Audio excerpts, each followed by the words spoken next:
Hello guys and welcome to my channel, Blissfully Single Bean. I'm your homegirl Bean. I'm your blissfully single one. Yes, it's like 11:30 at night and I'm just putting up this video and I don't care. This Brandy versus Monica was just everything in the world to me. And I just wanted to take 2 seconds to put up a video just to see what you guys thought about this Verzuz. First of all, I gotta excuse you guys for a couple of things. Number one, I'm on my Bonnet Chronicle-ish right now because it's been a long day. That Verzuz was like 3 hours. So during this, I'm eating cheese, my olives, and my wine, my good wine. By the time it ended, I'm like, child, I got about an hour left to clean up my kitchen a little bit and shoot a video and get right back to bed. But aside from that, if you're wondering why I'm shooting for an angle pointing at my stainless steel stove, I just got the stainless steel stove. So my other white raggedy stove is on the other side of my small kitchen. So I see all this to say space is at a premium because I do have a small kitchen. So that's why I'm in my bonnet and you're looking at my new stainless steel stove. Is this your beauty though?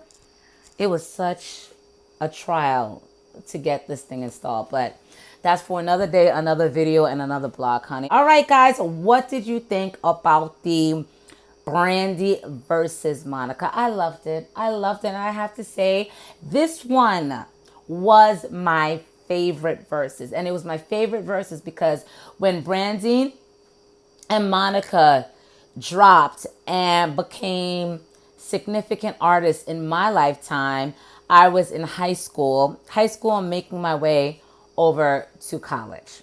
Brandy and Monica ushered me into young adulthood to womanhood. So it's kind of like I grew up with them. You know what I mean? Like the heartbreaks, the pregnancies,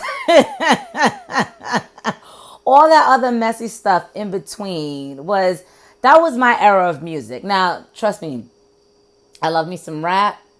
I love me some R&B. I love me some everything. But Brandy and Monica were really those artists that they really spoke to who I was coming of age. Like my road to becoming Blissfully Single Bean was heavily influenced and heavily comforted by listening to music from Brandy and Monica.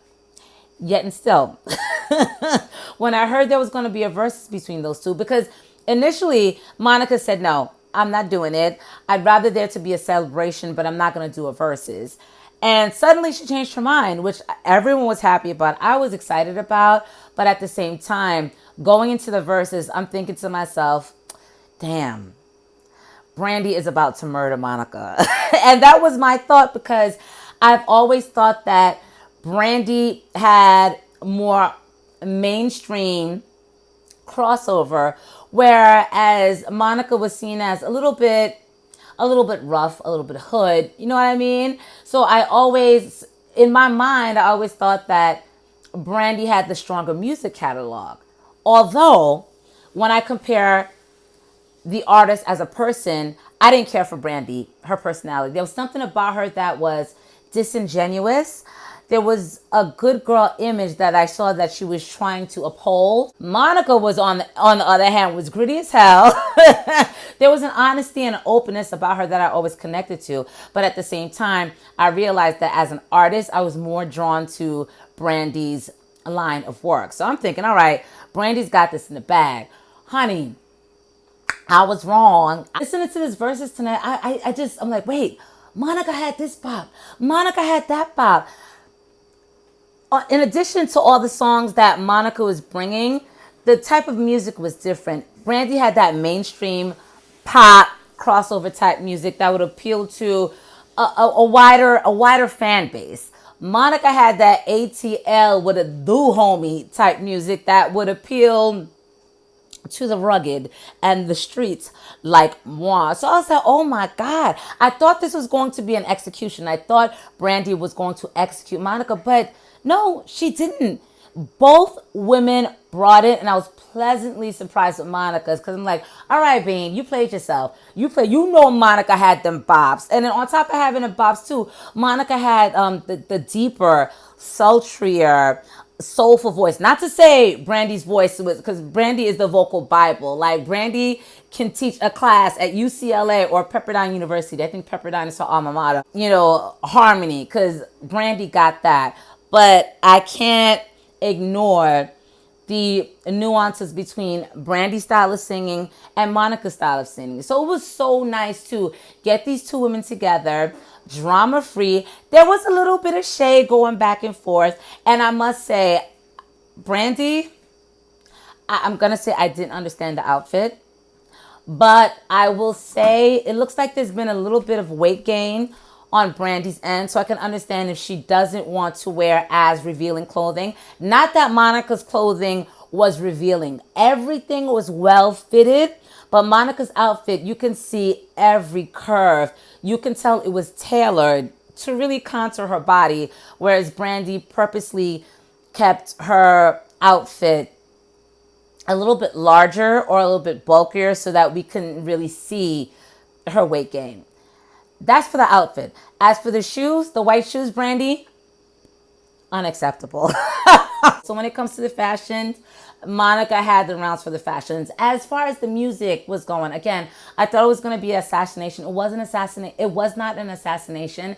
And I'm going to, when I say assassination, I thought Brandy was going to murder Monica with her collection of music, because I'm thinking never say never would body 90% of what Monica has done, but I was absolutely wrong, because Brandy would drop a hit, I'm like, oh. Monica would drop a hit and I'm like, oh. I'm dancing, screaming at the top of my lungs. The most notable moments of the night, or the most worthy moments of the night, I like Brandy saying the one poem. She said the one poem, and then she introduced the song. Though I'm missing you, I'll find a way to get through. And I started bawling. I lost it. I was crying. I was crying for my mom. I was crying for my grandmother.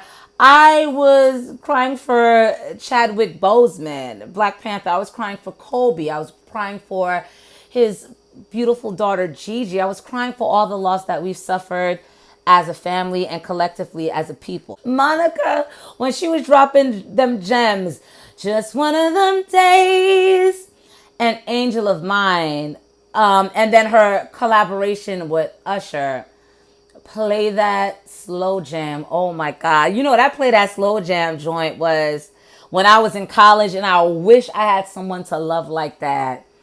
I wish I had someone that I really want to dance to with like that. Child, it's crazy how music brings you into places in your history that you thought were long forgotten and buried. The girls brought it. And another interesting thing was, what song was it?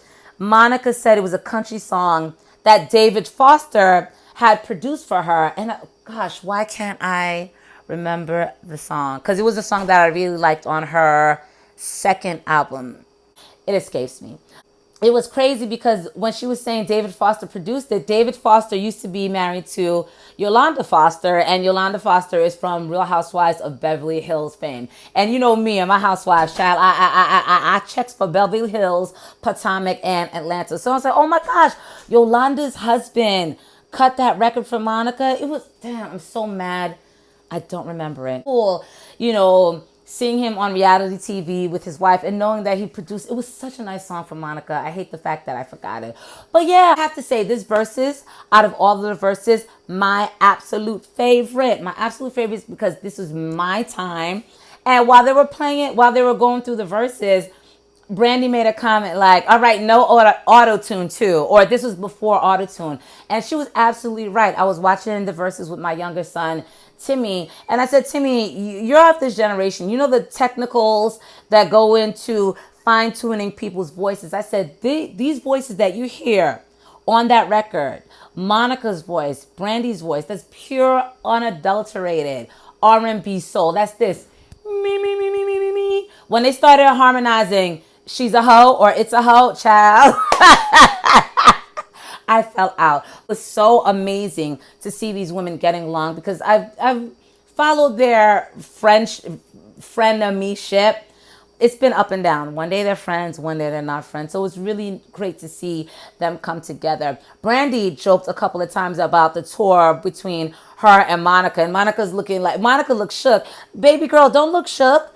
Don't look shook. If Brandy and Monica went on tour, I'm getting a ticket from me, my youngest son, and my oldest son, because I need to introduce them to an era of music that was so pure. And after Monica, Brandy, and Aaliyah, other girls have come through, but they've never captured the essence that a Brandy and Monica and Aaliyah have. They haven't. It just hasn't been the same, and it hasn't been that purity, in R&B. So, they kicked the door open and ushered in and they ran so the other girls behind them could fly. But at 42, I'm not impressed with the other girls. Monica and Brandy and Aaliyah. I will continue to shout out Aaliyah. Rest in peace, baby girl. They were that generation of music that you felt, and the phoniness. Not, I don't know if I could say the phoniness wasn't there. How can I put this where I'm not being shady? There was something pure about Brandy and Monica and their time and their upbringing. Again, I felt like Brandy tried to play a good girl role, where Monica was more of an open book. And you could even see it in the verses. Monica was an open book. You can tell in the beginning she was trying to talk and really tell it. And Brandy was, held herself a little bit back. Brandy didn't start opening up until later on in the verses. So I'm not going to say Brandy was a little bit fake to me, but I always found Monica more relatable. But since that generation, of the young girls, breaking into music, I haven't found other artists that really captured Brandy and Monica's essence. I haven't. This verses was everything I needed in my life. I hung in there because usually with the verses, I hang in there for about 45 minutes, then I dropped off. I hung in there the whole 3 hours. It was nice. It was nice to hear the back and forth. It was nice to hear, a little bit of shade popping underground. Brandy Brandy tried to bring up, that time that Monica laid hands on her, and that was the one time Monica wasn't as open as a book.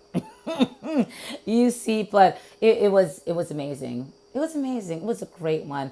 Man, I cannot wait for the next verses. I need to get a TV where I can stream Apple Music as an app. It was so weird because with my TV in my room, it's a Sharp flat screen TV with the apps. And there's Apple TV, but I couldn't access the verses from the Apple TV. I would have needed Apple Music. I would have to go through Apple Music through my TV to get to the Apple TV that would allow me to stream it, which is so dumb. Apple, work on that. But yeah, I need to be able to see these girls in a format that's not my phone, because that's not the most friendly user experience. So that's it. I just wanted to get your guys' opinion for the 10, 20, 30, 40, 50, 60, hopefully more people that have listened to my review. Let me know what you thought of it.